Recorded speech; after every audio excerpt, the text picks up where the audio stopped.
Hablaremos de los últimos días de Francisco I de Francia, Francisco I de Valois, un gran rey verdaderamente, pero un poco libertino, era un poco degenerado, era un hombre demasiado aficionado a la vida galante, muy aficionado. Un día, a él le gustaban las conversaciones picantes, y un día estaba con su primer ministro, que ahora no me acuerdo cómo se llamaba.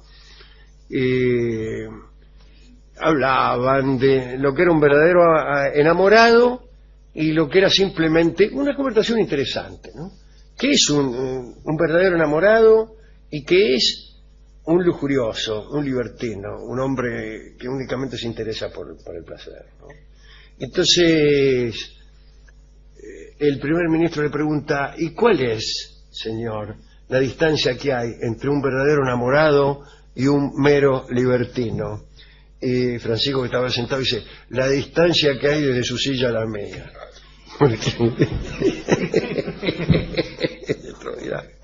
Bueno, dice la crónica que los encuentros excesivos que Francisco había tenido con las mujeres lo habían transformado en un ser físicamente deplorable. En aquel tiempo se creía que el trato sexual era pésimo para la salud. Francisco, a los 52 años, ya parecía un anciano. Sin embargo, al rey todavía le gustaba presentarse galante cuando se daba la ocasión, y todos los cortesanos estaban de acuerdo en que aún sabía comportarse como era debido en la cama. En verdad, todo eso me imagino que sería pura obsecuencia. Francisco se consolaba escuchando o relatando él mismo historias picantes en las que describía ardores pretéritos. Y ya en 1546 Francisco prefería la soledad. La señora de Tump, creo que se llamaba, o algo así, su amante, no me acuerdo, ya lo tenía podrido, ¿no? Francisco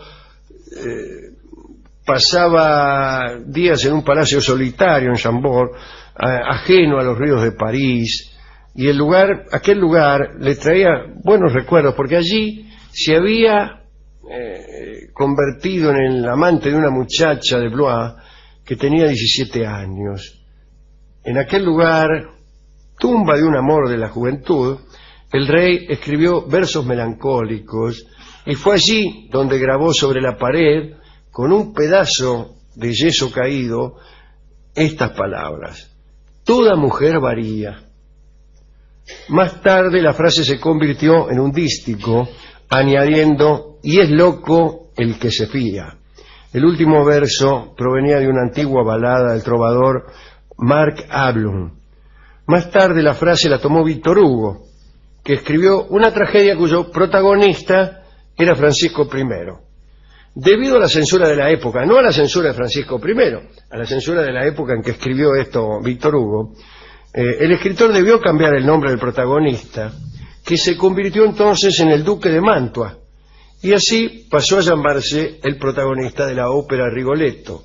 Y aquella frase con música de Verdi, ¿no? Pasó a la romanza del cuarto acto: toda mujer varía, o sea, la donna è mobile. En enero de 1547, Enrique VIII de Inglaterra, que había sido muy enemigo de Francisco I, los enemigos de Francisco habían sido Enrique VIII de Inglaterra y Carlos V de España. Se amigaban, se aliaban unos contra otros, pero se tenían un cacho de bronca.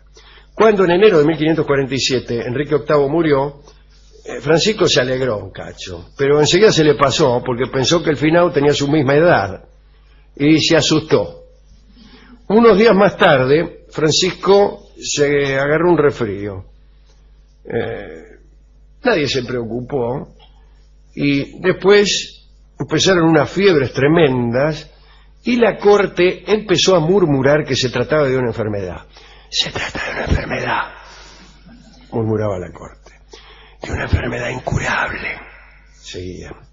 Pero el rey quiso presentar lucha a la muerte y cada vez que se reponía un poco cabalgaba, corría por el bosque o hacía una tibia cortesía a las damas de la corte.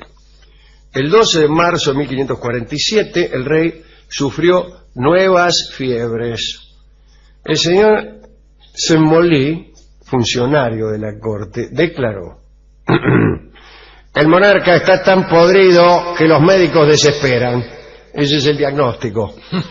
Yo cuando van toda la puerta del sanatorio a ver cómo está, algunos dicen, bueno, eso dijeron. El 31 de mayo, Francisco, que se sentía muy mal, hizo echar a todos los que lo acompañaban.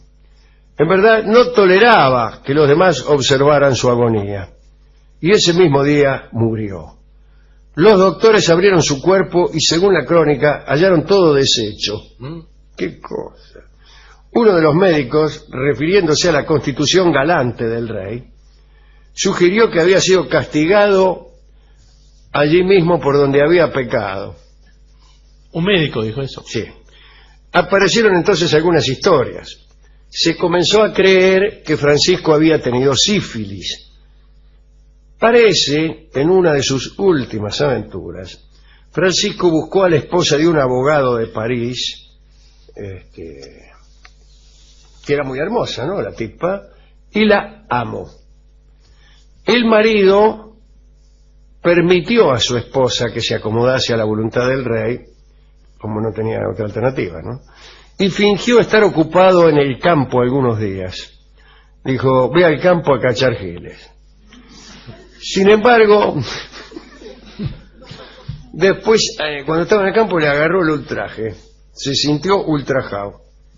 Entonces, ¿qué hizo? Empezó a frecuentar burdeles de París para contagiarse la sífilis. Pretendía pasársela a su esposa para hacérsela llegar al rey. Mira qué vengativo. Y encontró lo que buscaba. Según algunos, todo funcionó maravillosamente. Esta dama era la esposa del señor Fréron, al que llamaba la bella Fréronier. Dice la crónica que era fina, sinuosa, morocha, y que llevaba una alhaja sostenida por un lacito de seda en medio de la frente.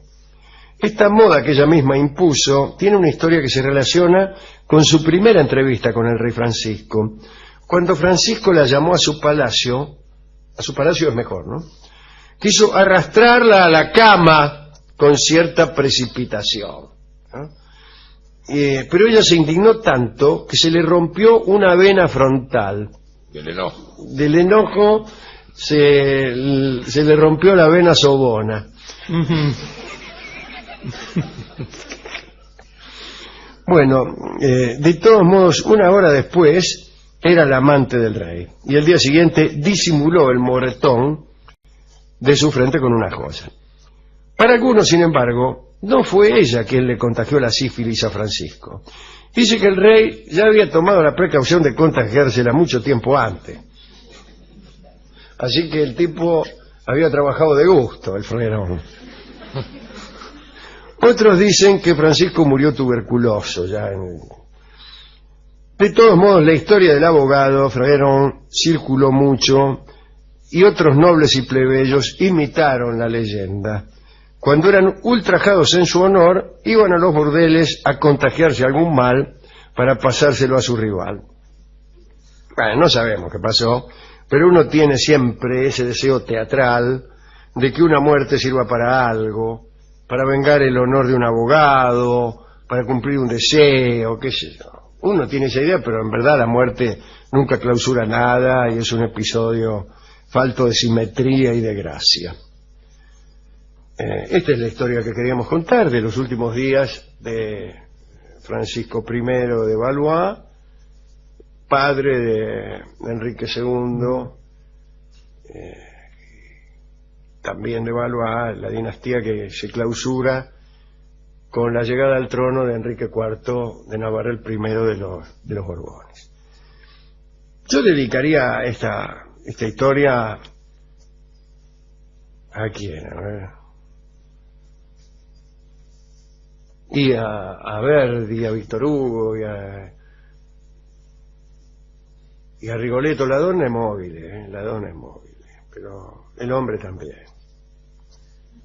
tal es el carácter de la mutación inevitable de la vida y de los sentimientos. Yo ya no soy el mismo que era ayer, y mañana no seré este que soy hoy, le juro. Y ya que hay que cambiar, eso sí, conviene cambiar para mejor. Hemos ido a la discoteca y el discotecario se hizo explicar varias veces esta historia y no entendió en absoluto nada. Como suele ocurrir. Sí. Finalmente entonces me engrupió diciendo que había un tango que repetía las palabras que las cortesanas le decían a Francisco I para darle ánimo en sus momentos de vejez. Vamos, vamos, Zaino viejo, le decían sus amantes. No es muy estimulante. No es muy estimulante. Diría por lo bajo. Que ¿A no usted no escucha, le gustaría que le dijeran vamos, vamos, Zaino No. viejo? No. Bueno, vamos, vamos, Zaino viejo, se llama este tango que escucharemos en la versión de Karina Beorlegui con nuestros guitarristas Juárez, Salmone y Soria.